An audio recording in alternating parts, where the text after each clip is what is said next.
Read a lot and keep writing. Don't be hard on yourself. Don't judge yourself too harshly. Don't compare yourself to the latest books that won the big awards. Mostly read widely.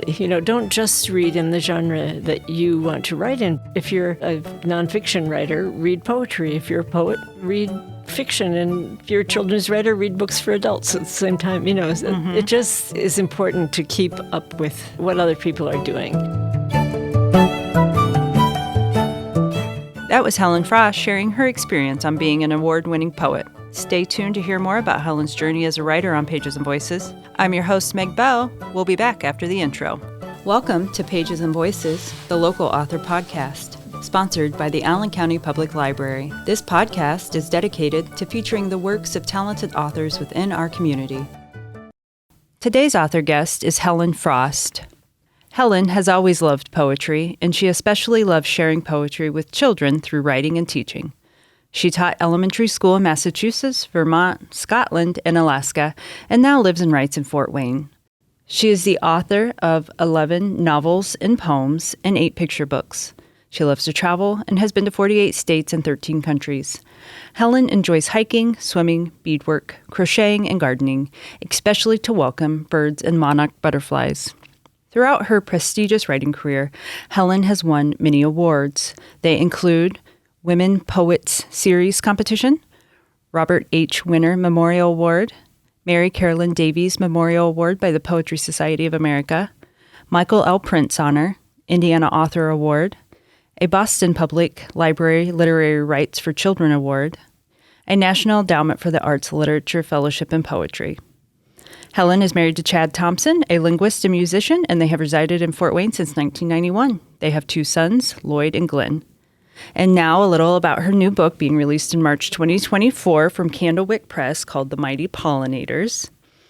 I'm just going to read the flap. When you are outside on a summer's day, have you ever seen the fine powder on a flower or floating on the breeze? That's pollen, almost invisible, waiting for the only thing it needs, a ride on the wind, or a wing, or a feather. And it's the pollinators, small and mighty, who hold the world together with their work.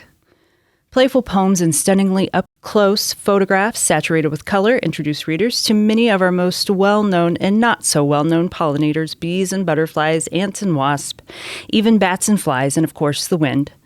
From Helen Frost and Rick Leader, the team who brought us Step Gently Out, Among a Thousand Fireflies, Wait and See and more, here is another brilliant blend of poetry and photography that encourages readers young and old to look closely, marvel, and care about the beauty of the natural world. Helen, it is a real honor to have you here today. Welcome to the podcast. Thank you. We are going to begin with you reading an excerpt from the Mighty Pollinators. Okay. So I'm going to let you take it away. Okay. Thank you so much for doing this whole series and for including me this morning. Absolutely. I'm really honored to be part of this. I'll read a couple of each after the initial poem about pollen that gives a lot of the information that Meg just read. There are 8 poems about individual pollinators. So the first one is bees, and it's on a page with several pictures of bees covered in pollen. And so here it is. Bumblebees on apple blossoms, honeybees on clover. We're the bees that carry pollen to our hive. Solitary sweat bees, no bigger than an ant bees. We're on the front lines, keeping fruit and flowers alive. And I'll read one more. Actually, I don't think I'll read bees and wasps because some of them, not all the pollinators are things that will sting you. So here's one about ants. We climb onto a flower and turn ourselves around. Let's nod our heads in greeting and shake some pollen down. Is that enough? Yeah, that's great. Okay. Thank you so much. Thank you so much. I love this book is beautiful. These pictures are beautiful. And we are going to talk about the book, but I want to table it for just a second.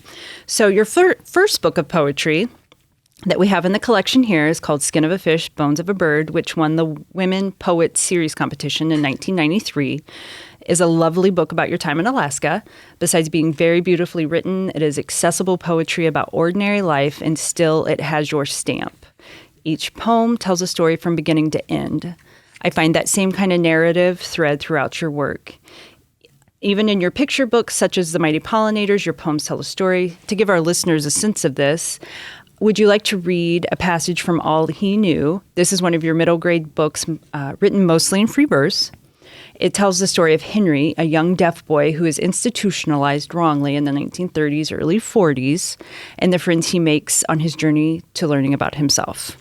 Sure. I'll read the opening poem. And Okay. I might have time to read one more, too. But this is when Henry first arrives at the institution. He doesn't know that he's going to be staying there. The whole thing is told from his point of view, but he's confused about what's going on.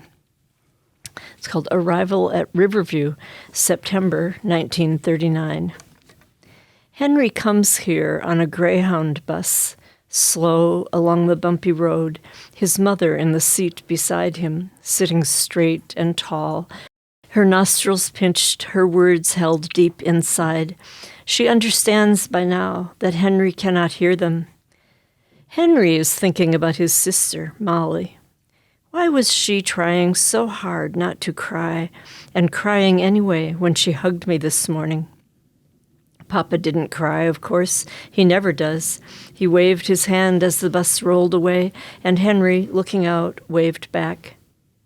Henry tells himself, remember this whole trip, starting at home, the post office, the big old oak tree on the corner, the water tower, 2 white churches, then out of town, past fields where cows and horses graze, and other fields where farmers pitch hay into their wagons. Another town, a city, more farms, 2 more small towns. Henry tries hard to remember every turn. He feels so far from home. How long, he wonders, will we be gone this time? Last time Mama took him on the bus, he hated that place where a man tried to make him blow out candles. It wasn't even anybody's birthday, and then the man got mad when Henry wouldn't do it. That time it was night when he and Mama got back home. Papa met them at the bus station, waiting with Molly in the dark. No one cried that time. So why was Molly crying when he got on the bus this morning? Henry keeps thinking about that. Maybe those big boys have been teasing her again. Why do they do that? Henry thinks it is because of him. The way those kids pointed at him and said something to Molly. She stood up tall as if they couldn't hurt her, then grabbed Henry's hand and took him home. Later on, her eyes were red. Henry picked a big bouquet of dandelions, and they brought her smile back. He wants to get home soon so he can pick more flowers. Henry brings his mind back to today, concentrates to make sure he remembers the last few minutes of the bus ride, the bus stopping every so often to let people off and on, then Mama looking at her map at every stop. Henry thinks, I bet that barn used to be red when it was new, but now look how the roof is falling in. There must be mice in there because that cat that just came out is fat. At the next stop, right after the barn, Mama gestures, here's where we get off. The gate, the grounds, a row of trees, Mama holding out her hand, Henry's small hand wrapped in hers. Along the stony path and up the 27 stairs to this room where they wait, blue carpet, big soft chairs, cool water in a pitcher with 2 drinking glasses. The heavy door, the room where Mama signs some papers. Back in the first room, a father arrives with 3 children and departs with 2. Henry waits with Mama until someone comes, a woman, not unkind, not gentle either. Follow me, she says. And when she sees he cannot hear, she points, and Henry walks that way. Through another door, Mama not allowed to follow. Why not? What is this place? Who are these people? Thank you, Helen. Thank you. And again, we're going to talk about this book, which I loved. I read it. I thought it was beautiful. But my first question to you is the narrative poetry style something you developed, or has that always been your style? Because like I mentioned, it seems to be a thread throughout your work. Yeah, I mean, I think of poetry as sort of a toolbox. So story is part of that toolbox, along with, all the things that you think of that poetry can do, in my mind, more effectively than prose, or maybe more beautifully. The sound of the words and the leaps of imagination that you take. Sometimes prose writers do that too, of course. But in poetry, I find that the narrative can be enhanced by those things. And so I've always loved using poetry as a way of telling stories. Yeah. Okay. Do you remember the first poem you wrote? I do, actually. I thought you might. It's a little bit embarrassing. I wrote it in second grade, and by about third grade, I was embarrassed by it. Now I think it's sort of it's funny, but sure. It's just funny to me that I remember it. So it went like this. I like to walk. I like to talk. I even like to write with, what do you think? Chalk.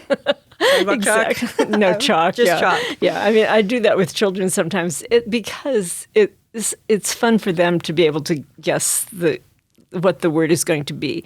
And that's part of what poetry does for all of us, but I think especially for children, is the patterns that you set up help make people sort of expect something.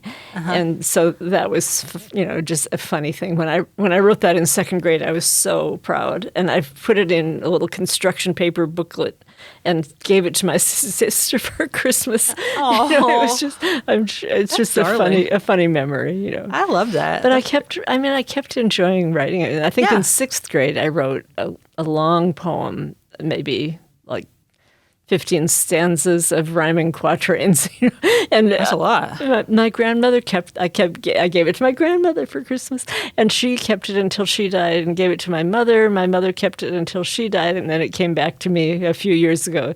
So Will you pass it on to your I don't think sons? I don't know. We'll see. I think actually now most of my papers are at the Curland, things like that. So I'll decide whether to put it there or. What is the Curland? The Curland is a place in Minnesota. Okay. An archive of hundreds of children's writers. It's interesting. In Minneapolis, and the reason it's there is that beside the Mississippi River, there's kind of an underground place that can be like humidity controlled, I guess is the thing. And so anyway, I've sent probably 20 boxes of papers there, and I'm still sorting through papers. Okay. And then they organize them to some extent, although I have noticed in their description of my work, it says, about miscellaneous papers by Helen Frost. I don't really know who will go and see that, but that's where I put we know it's things there. Like that. Okay. Memorabilia, yeah. Okay, great. I've never heard of it, so that's good information to have. Yeah. So clearly early on, the English language was important to you. When did you decide I'm going to not only edit other people's work and teach English, but I'm also going to put some work out into the world? Yeah, I think it's been a sort of a gradual process for me. That I've always loved teaching and writing, and they've been interwoven, throughout my life, really. In high school, I was the editor of it was a group of us who edited the school literary magazine. And I don't know if schools still do that anymore. It was such a formative thing for me. It was my first experience of having friends who really cared about writing, and we would, people would submit things to us. And I guess that was my first experience of editing. But I remember being really proud before I was an editor when one of my pieces of high school writing was accepted for that. And then, I've just kept doing both all the time. And it's, I think it's almost hard for me to separate it because so much of it has, I've done writing and teaching, and I've written about teaching, taught writing, It's all together. Yeah. Right. Yeah. Did you get a positive response quickly when you started putting your work out? Did you submit to journals, or how did that go? Yeah. I think it was Muriel Rukeyser who had this famous quote, first the no and then the yes. And in my experience, I think it was like first, second, third, fourth, fifth, sixth, the no, and then eventually a yes. It seems to be the pattern. Yeah, it takes a long time usually, partly because you don't know it just takes a long time to learn where your work is likely to find a home, and and usually I find that eventually it ends up in the right place. Okay. All right. If you can, yeah. Find that place. So do you have a work that you're particularly proud of? I think I don't know if this is true for everyone, but I always feel sort of especially proud of my most recent work. So right now, The Mighty Pollinators, I just can't wait for the whole world to know about this book. And All He Knew has been out for several years. Mm-hmm. And it came out actually around the same time as another book for slightly younger readers called Blue Daisy. So those three are sort of in my mind as I think about, what I'm happy about presenting to the world right now. But I just got a touching email from someone who had just read Diamond Willow, which was published, I think, in 2008.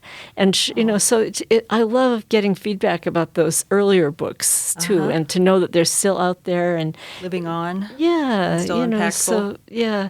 I think in terms of accomplishment, like the book that amazed me that it worked was The Braid. It had this incredibly complex formal structure, and it just, as I was writing it, I was kind of thinking, I can't believe this is working. But it did work. And it's not quite out of print. You can still get it like print on demand, I think is what they're doing now. But it's in libraries, and it's, I don't know. When I read it, it's almost like another person wrote it now. The Braid? Yeah. When did that one come out? That would have been, about 2006 or so. I think it was. I'm writing that one down. I'm going to go check that one out next so I can. Yeah, it's in the library. Yeah. All right. Yeah. So, do you have any valuable advice for those just starting out? I don't know. You never know if your advice is valuable. I think coming from Helen Frost, it might be. I don't know. I mean, it's just what everyone says. Just read. Read a lot and keep writing. Don't be hard on yourself. Don't judge yourself too harshly. Don't compare yourself to the latest books that won the big awards, and we all tend to do those things. But I think just mostly read widely. Don't just read in the genre that you want to write in, but if you're a nonfiction writer, read poetry. If you're a poet, read fiction. And children, if you're a children's writer, read books for adults at the same time. It just is important to keep up with what other people are doing. Sure. Not in a competitive way, just in a really appreciative way.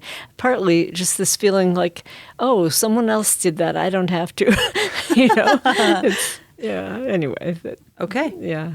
So what gives you inspiration? I know that monarch butterflies are important to you. We have talked about that in our own lives. Mm-hmm. You wrote Monarch and Milkweed about them. You've even been to the migration site in Mexico. Right. So does all the inspiration come from your own life?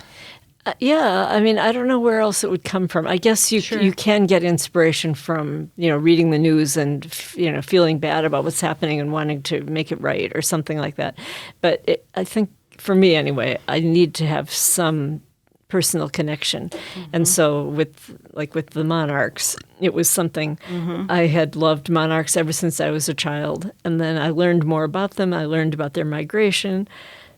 And eventually I wanted to think, I guess I was thinking about what book I would have loved when I was 4 or 5 years old. And then that's when I wrote Monarch and Milkweed. And that was, yeah. I checked that one out again and took it home because, we have all the monarchs and the milkweed in our yard in the summertime. That's so great. Yeah, it's one of my favorite things to just kind of go out there and wander around and look for the monarchs. But I took the book home again so I could show it to my kids one more time, and we can kind of, I want to go look for where you flip the leaf over and you look for the little, what do you call it, the egg? Yeah, a tiny little monarch egg. It's about the size of the head of a pin, and it's not always, but typically you'll find it on the underside of a leaf. And I usually, if I'm paying attention, if I see a monarch flitting around looking for milkweed, I'll watch it, and then I'll see when she stops on it. And usually you don't see male butterflies around milkweed so much. It's the females. They might be there in the springtime when there are blossoms because they do have nectar. Okay. The milkweed flowers. Now have that's nectar. interesting. Yeah. Okay. No, I But get it. in the summertime when they're laying eggs, that would be the females, and they land on a leaf and then tuck their body underneath the leaf, and that's where you would see the egg Okay. a few minutes later. Okay. So why this isn't one of my questions, but I want to ask now that we're Yeah. talking about monarchs, why do they go to Mexico? What's in Mexico? Is that where they just like winter over? Right. It's, Okay. Yeah, They're smart. there's a special generation of butterflies that is hatched in late August, early September, and they're the ones that do this long migration down to this forests in Mexico that are a particular kind of tree that they not nest, but they congregate on these trees, and there are thousands of them. Oh my gosh! So you'll see. Sounds magical. It is magical. You'll see like these clumps of something vaguely orange, and then when it warms up enough for their wings to take flight, it's like an explosion. All these butterflies take off at one time. At the same time? And you can actually hear them. There are so many that you can hear the wings of the butterflies like a soft wind or something like that. It really was an amazing experience. We rode on horseback from the place we were staying. We rode on horseback for a couple of hours up to the top of this forest. And we had guides, of course, who knew where the butterflies were that day, and they would tell us, "Oh, look over at that tree." And So were you seeing them all along that 2-hour ride, or did you have to, like, they were at the end of the ride? we saw some. As soon as we got near that town, there were butterflies. But at the end of the ride, then it was just amazing how many there were. Yeah, it's like the sky was filled with butterflies. Okay. It's on my list. It's on my bucket list. I got to get there. Yeah, it was my bucket list too. Oh, that sounds fantastic. Yeah. Okay, so back to my questions. Sure, yeah. I got a little off track. No, you're a wonderful interviewer, Meg. Thanks. So All He Knew was released in August of 2020, and like a lot of things from that year, it did not get the attention deserved because of the lockdown. In part, that is why we want to show it some love today. Why was it important to you to tell the story of Henry?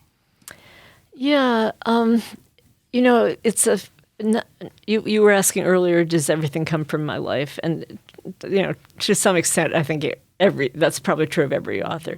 But Henry had a particular connection. It wasn't exactly my life, but my husband's family had. It was his mother's brother who was born in the early 1900s. Okay, and I think he became deaf at an early age. We weren't ever sure whether he was born deaf or, but he didn't have language. So that was something I did in the book. We decided Henry should speak when he wanted to. It should be a source of power for him. Mm-hmm. So I wanted to tell that story of Henry, and I had when I first got married, my mother-in-law, knowing that I loved poetry, said, "I'm going to send you some poems about my brother." And she wrote these 7 poems. We've actually included them in the back of the book, as you may have seen. And when she finished those poems, she said, "That's the only reason I ever wanted to write poetry, was to give my brother the life he never had." Oh. Because he was institutionalized his whole life. Yeah. And it was earlier, when I decided I wanted Henry to be able to get out of the institution by the end of the book, just so it's not quite so bleak. Right. And also I wanted to include the World War II conscientious objectors. That was another element of something that was important to me. So putting those two things together, I thought it can't happen as it did with my husband's uncle in the 20s or early 30s. It would have to be the late 30s, early 40s. Okay. So that's kind of how that was the sort of seed of that idea. Those 2 seeds, really. Sure. The boy that we knew of in our family, and the conscientious objectors, who I've known several people who were conscientious objectors in World War II. Sure. And so those, and some who worked in the institutions like the one I depict in the book. And I didn't realize that was something that happened, that if you were a conscientious objector, I feel like I just stumbled over that word a little bit, that you had to go do these other jobs that they sort of assigned you to. I mean, it was a question of that or prison. They didn't want them out in the world where they could kind of infect the general population with any anti-war. Right. And, Rhetoric. World War II was a tough time I don't know, that would be a tough call. But It seems like there was more of that maybe during Vietnam, but during World War II. Every war has had people that have just said no. And I mean, if it's a religious thing, it's how do you interpret "Thou shalt not kill"?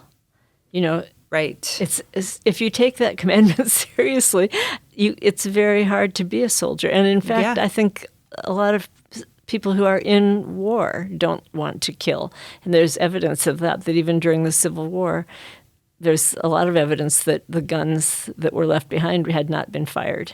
Oh, that's interesting. Yeah, it's very interesting. Okay, Yeah. so more to learn there, too. Yeah. So did you work from an outline on All He Knew? How did you begin this story, writing this story? Yeah, with most of my books, I always have a general idea of where I want it to go. But I think, early on as a poet, I was given the advice, if you know where your poem is going to end, begin it there. So try not to have all this kind of writing in and finding your way, finding where you're going. That's not really as true for fiction. Okay. I think you need to have a better idea of where it's going. But that early training, I think, has allowed me to be very, not harsh with myself, but I almost expect that I'm going to write 60 to 100 pages and then start over. Because I write my way into the scene, the characters, and once I know a little bit more about what I'm doing and where the story's going, a lot of times I want it to begin differently, so I'll start again. That's my editors always understand that about me. Like I might even have a contract for a proposal I've written. But once I get going, a lot of times a story changes shape. Sure. And so then I think it is important to know where you're going, but it's also important to have for me, it's important to have some flexibility. So I don't spend a lot of time on an outline. I do more of sometimes it's even in my mind, just this general shape of the book. And yeah. Yeah. Is that the same for your children's books? I feel like that might be a little different. What do I know? Maybe I feel like it would be more straightforward because they're shorter. The picture books. Yeah, I mean, yes, Yeah. good picture books. Yeah. Because if you wrote 60 to 100 pages here, and then you'd be rewriting the whole thing, right? Yeah. Although with the Mighty Pollinators, there were several other pollinators. So I probably wrote about 12 of those, and we included 8, something like that. Okay. Because people always want to know how Rick and I worked together, and I might have written a poem about something that he didn't have a great picture of or something like that. I see. So then, we would choose and yeah. Based on that. Yeah, so it's not as, I do know more of what I'm doing with a picture book, although a story picture book, I have one that I've written recently with a friend, a collaboration, and I think she may have gotten tired of me saying, "Okay, we have to change this." I've That's the editor in you, maybe. Yeah, well, just the writer, that this isn't working. So, I'm always willing to back way up, and other people, I think of editing or revising as fixing little details, but sometimes it really does. Scrapping it. Revise means see again. You see something different and you do something different. And I'm just always prepared to do every one of my books has twice as many words at least behind it. I think Sure. the book Hidden, which has been really popular among kids, I think it's 175 pages.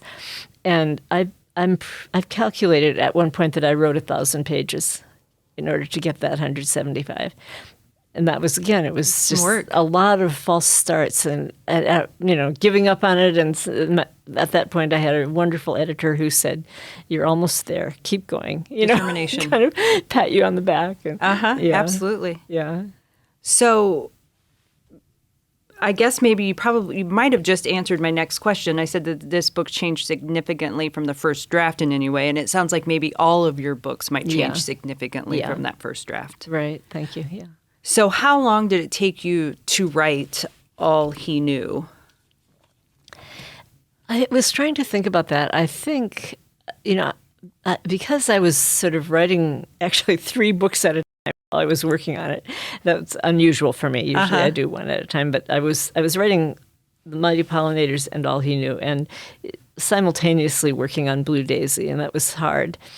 But because of that, I think it took a longer time than usual. But I would say about 2 years from the time that I actually started writing, and I'd been thinking about it before that, and then another 1.5 to 2 years in the editing process. So typically from the time I start writing a book until it's published is about 4 years. Oh, okay. Yeah. That's lengthy. Yeah. All right. Yeah, I think it's pretty typical. And that's typical. Yeah. Okay. So the cover art is beautiful on All He Knew. I know where the pictures on The Mighty Pollinators came from. Did you have any input on this cover art, or did they pick for you, the publisher? The editor of that book is Janine O'Malley at Farrar, Straus and Giroux, and she found this wonderful illustrator, Pascal Campion.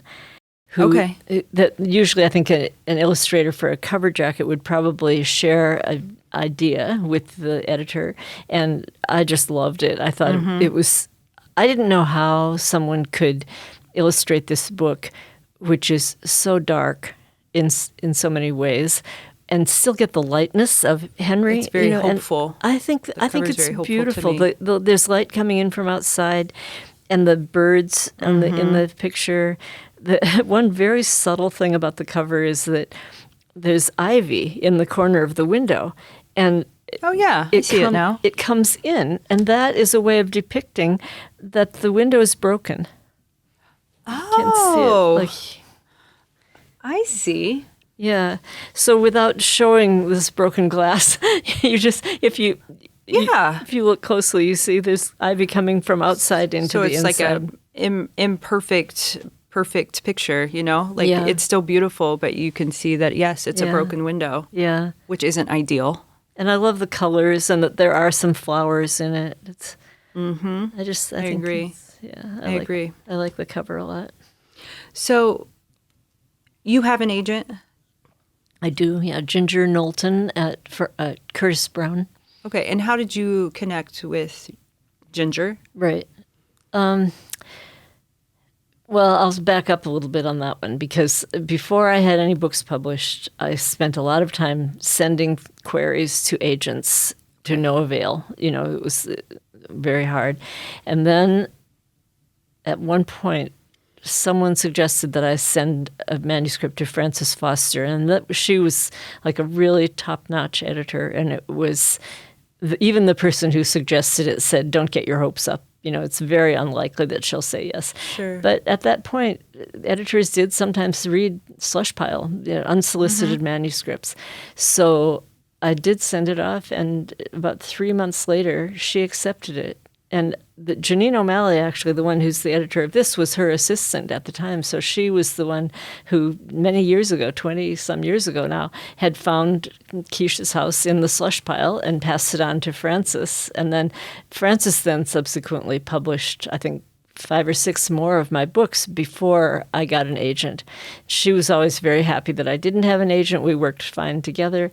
But at some point, I think it was actually during that torturous process of writing Hidden when I was so frustrated and I didn't know what would happen if I couldn't finish it and so forth. So I was having lunch with a friend, and he was a well-published poet, Pat Lewis, and he suggested that I talk to his agent. At that point I was saying, I feel like maybe I do need an agent now. Yeah. And so then, and that turned out to be lucky because then she helped find the editor that did all these books with Rick Leader.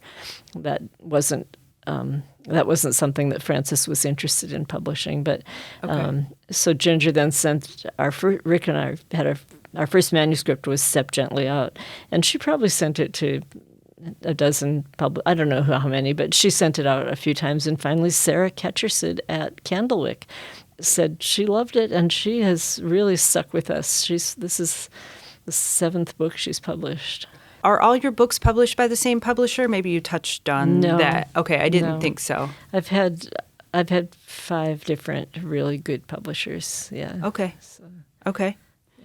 And do you do work with an editor on all of your books? Right. Okay. No, yes, I do. Okay. Yeah. Different editors. So I just feel like you're such a good writer, and yourself, that what could they find to, oh, she did everything correctly. Oh my goodness, no. I mean, every author aspiring to be published should be really aware of that. That any book you read has been through the hands of multiple editors. There's a kind of, I think they call it global editing, where the initial editor that looks at the story and makes sure everything is kind of, in the right shape, or might give you some advice about where you want to take it. Then after she's through and you've made the corrections or discussed them with her sometimes, or him. And then there's copy editors. They have such a good eye for detail. Okay. Like periods, commas, apostrophes. Not yet. Not yet? No. Oh. I don't know any. Copy editors will check. They might do something like you've used the word mountain 3 times on one page or something. Okay. They might catch things like that. Just the sound of the language.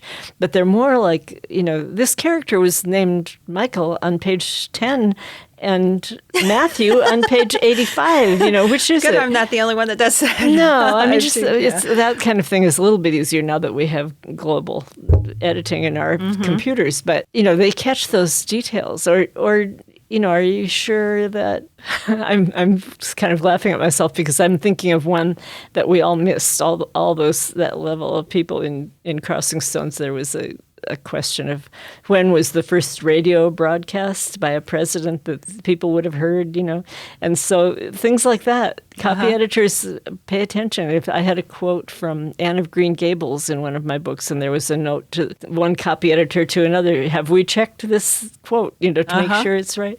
So they just do all those things. And then you have the proofreaders, and they're also amazing. And they are the ones that know about commas and apostrophes, and I am always amazed at both copy editors and proofreaders at how much they know. It's very detailed work. Yeah, so it's like a final polish. It's like if you're doing a wood carving, you'll have the rough work at the beginning, and then you'll be sanding it down, and then you'll go over it one last time. All right. Well, I learned something new because I didn't know that there was so many layers to the editing. It's very encouraging to know that, because if you're reading a book and as you should not do, if you're comparing your own writing to your favorite author, it's important to know that they've had help. Yes. Yeah. Yes, I agree. Yeah. The new book, The Mighty Pollinators, which is a children's picture book all about the summer pollinators. Why write a children's book on this topic? A lot of books coming out around 2024 are books that were begun in the pandemic. And it might seem like this is a really obscure connection, but I do remember a 4-year-old saying, it was probably something I saw on Facebook or something, I don't know, I can't remember the source of this quote, but a 4-year-old saying, "So we can't go outdoors because of the corona pirates?" Oh my goodness. And so I started thinking, children don't know what a virus is, and it's upending their whole life. Yeah. And how can we get at that? How can we, I didn't want to write a nonfiction book about what's a virus, but I wanted to show children that really tiny things can be very important. And I remember Rick saying, that's a good message for children because they're small and we want them to feel important.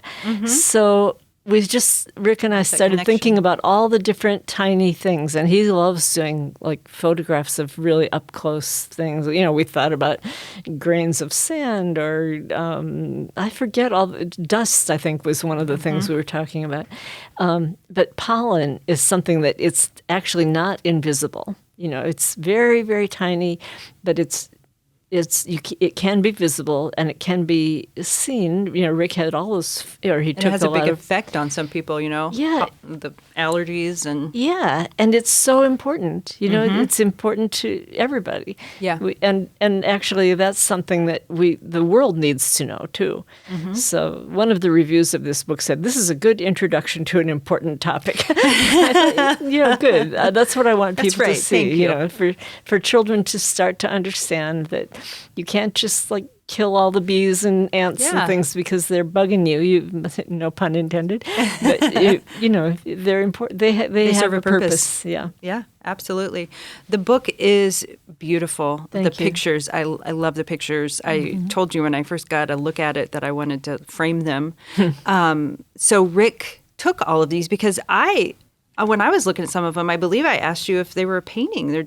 They are gorgeous. Yeah, I think that's a really beautiful book. I agree. So he just photographed them all. Right. It's all photographs. Okay. So how did you get connected with Rick? Is he a Fort Wayne native? No, Rick lives in Michigan, which is good because it's roughly the same ecosystem as Fort Yeah. Wayne, and because I'm writing and he's taking pictures, it's good that we have that commonality. We met because his wife, Kathy Koja, was what I think of as a sister author. She had the same editor, Frances Foster, that I had for her young adult books, and we were doing a reading at a bookstore in Michigan, or I think it was a bookstore. It was an event anyway, and Rick was there with Kathy, and she said, "I want you to see Helen's poems. I want you to see Rick's photographs." So we got together, she and made then that connection. Kathy made the connection, and then we started thinking about how we could work together, and Okay. then we started with the insects that's in Step Gently Out, and that's been a really popular book. Okay. Yeah. So do you have the text first or do you have the photo first, or is it sort of a combination of the two things? Yeah, it's very collaborative, and that's unusual, I think. Usually an editor will take a text and find an illustrator. So usually it's very unusual for an author and illustrator to collaborate. Okay. And send the collaboration to an editor, Sure. So now it's really a four-way collaboration with Rick and I we do the initial work, and then the editor, Sarah, comes in, and usually she works with a book designer at Candlewick, and the four of us back and forth in all kinds of iterations, sometimes on a three-way phone call or just back and forth. It comes together collaboratively. Sure. Yeah. So is this a 4-year process on these kind of books too, from beginning to end on writing it? That one they're not always that long, but yeah, I mean, we started that during the pandemic, and that was 4 years ago. Yeah. So yeah, Which is hard to believe, but yes, it was. So where can fans find this book? Where can they find any of your books? Well, I always like to say the Allen County Public Library. Thank you. They typically buy enough of my books so that there can be one in each branch. I'm always so appreciative of that. And anywhere else you buy your books, if you like to buy your books online, or there's a wonderful bookstore in Indianapolis that I love, Kids Inc. And even if I can't get to Indianapolis, I sometimes order through them, or Bookshop, or Amazon, whatever you like best. Okay. Yeah. All right. So now we have our fun questions. Okay. Okay. So what books did you read growing up? When I was really little, my mom, both my parents would share, my mom would read poems, A. Milne, or books. My mom had memorized a lot of poems, so we would be out walking, and she would be like, "I have a little shadow that goes in and out with me, and what can be the use of him is more than I can see." I love that. And my dad was a storyteller who would just get us. I had a big family. We'd just all sit around him, and he would just create stories really to kind of keep us out of our mother's way, I think, while she was doing something else. But anyway, so that was a part of my early childhood. And then as I got older, I loved series books like The Black Stallion. There were a whole bunch of Black Stallion books that I loved. And then a little older, the book that I remember really like living in for a few weeks, some summer probably when I was about 12, was The Yearling. I know the title. Oh, it was a beautiful story. Marjorie Kinnan Rawlings. And so it's set, I think, in Florida, and I can almost put myself into that place and remember those characters. It had beautiful illustrations too, about maybe 10 of them. It wasn't a picture book, but anyway. So I've just always loved reading. Yeah, sure. So what books are you currently reading? Well, this time of year, I always want to keep up with the award winners. So when the ALA awards are announced, I usually try to read those. So one of them that I'm really enjoying is The Collectors. It's a collection of short stories edited by or put together by A.S. King, and a lot of really good YA authors are in that. But I also like to give a little extra. Like sometimes after something hasn't won, I make a point of rereading it if I've read it before or reading it for the first time. And one that I kind of was surprised I didn't hear more about in January was Nikki Grimes' book, A Walk in the Woods. She was working with Jerry Pinkney when he died, and then his son Brian took over the illustrations. And so it's just the whole story behind the book, and the book itself is really beautiful. Okay. Yeah. So if you could spend the day with one author, who would it be? I've spent so many good days with wonderful authors, and I have good friends, so I really don't know how to answer this, but I think I'll say Marilyn Nelson, just because she is both an adult poet and a wonderful writer for children. Okay. Yeah. So you can invite 5 people to dinner, living or dead. Who would you pick?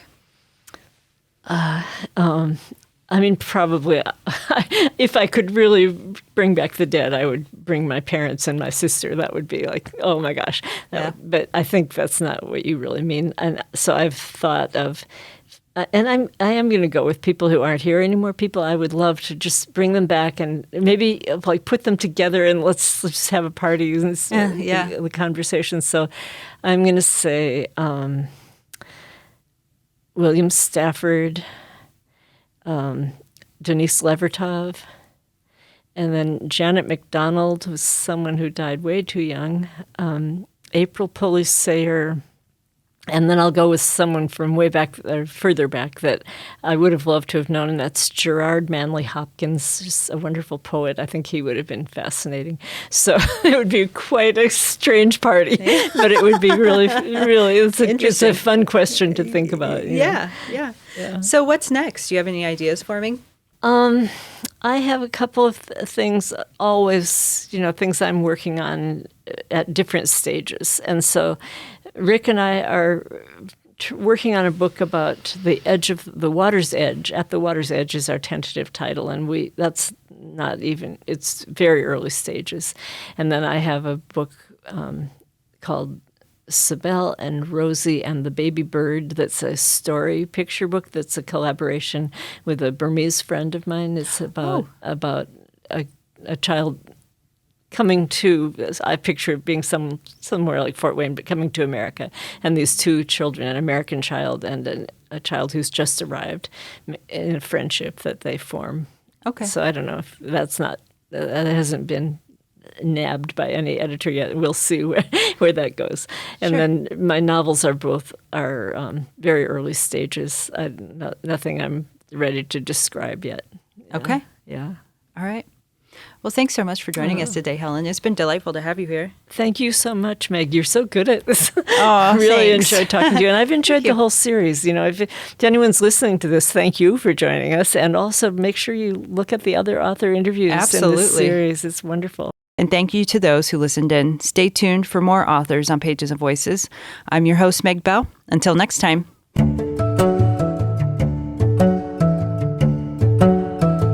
I'm Meg Bell, your host of the ACPL Local Author Podcast, brought to you by the Allen County Public Library. If you enjoyed this podcast, please show your support by liking, subscribing, and sharing it with your friends and family. Your support means everything to us.